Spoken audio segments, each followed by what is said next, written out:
की वजह से 7 लिखा। एक संत ने कहा नहीं, भगवान की ज्योतिष शास्त्र की दृष्टि से भगवान की 7वीं राशि है, इसकी वजह से 7 लिखा। एक संत ने कहा नहीं, ये संगीत का सुर कुल 7 होता है। ये कथा कोई भी राग में गाया जा सकती है, ऐसी नहीं कि भैरवी में गाओ, बाहर में गाओ, कलावती में गाओ, ऐसा नहीं, कोई भी राग में गा सका जाता है। एक संत ने कहा, अलग अलग उसका मंतव्य दर्शाए, पर 7 लिखा। और 7 में से पहला सोपान बाबा ने बालकांड लिखा। बालकांड भगवान की बाल्य व्यवस्था है, भगवान का विवाह होता है, तहां तक की कथा एक बालकांड में बाबा ने लिखी है। तो चलो हम थोड़ा बालकांड में भी प्रवेश कर ले।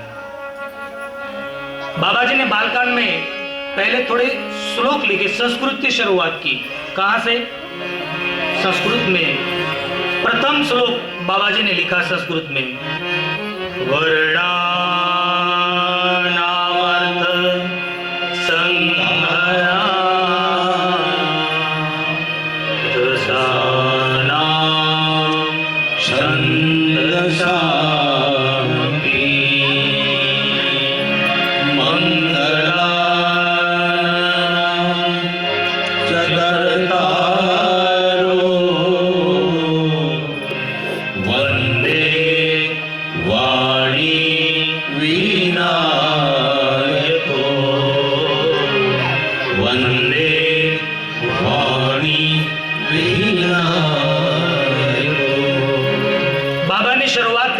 कथा की।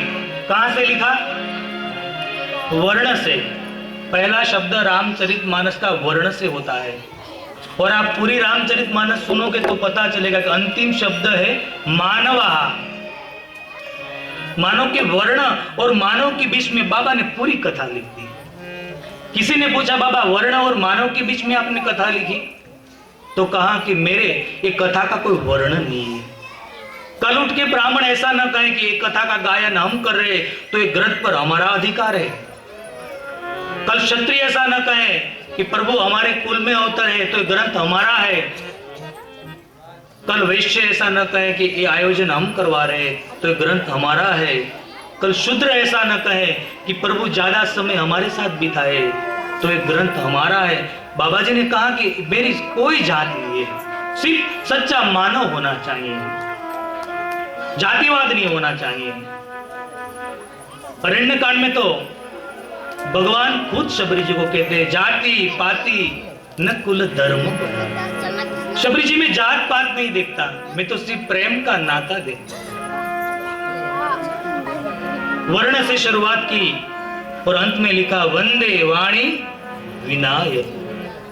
गणपति बाबा को वंदना की, साथ में मां सरस्वती को वंदना की। कोई कवि होते तो पहले गणपति की वंदना करते, बाद में सरस्वती माँ की वंदना करते, या तो पहले सरस्वती माँ की वंदना करते, बाद में गणपति बाबा की करते। पर बाबा ने दोनों के साथ में की। क्यों? मैं कथा लिखने जा रहा हूँ, मैं कथा गाने जा रहा हूँ। गणपति भगवान ज्ञान देते हैं, सरस्वती माँ विद्या देती है, हम दोनों की जरूरत है। इसकी वजह से बाबा ने क्या लिखा? वंदे वाणी विनायको वंदे वाणी विनायको। पहले श्लोक में मां सरस्वती और गणपति की वंदना की, और बाद में जगत के माता पिता मां भवानी और भगवान शिव की वंदना की। भवानी शंकर वंदे श्रद्धा विश्वास रूपिणो या विनान पश्यन्ति सिद्धं स्वामीश्वर सिद्धं स्वान्तः शमीश्वर। भवानी शंकरो वंदे श्रद्धा विश्वास रूपिणो आभ्या विना न पश्यन्ति सिद्धं स्वान्तम शमीश्वराय। संत कहते हैं कि मां भवानी को श्रद्धा बोला गया है, और भगवान साक्षात विश्वास है।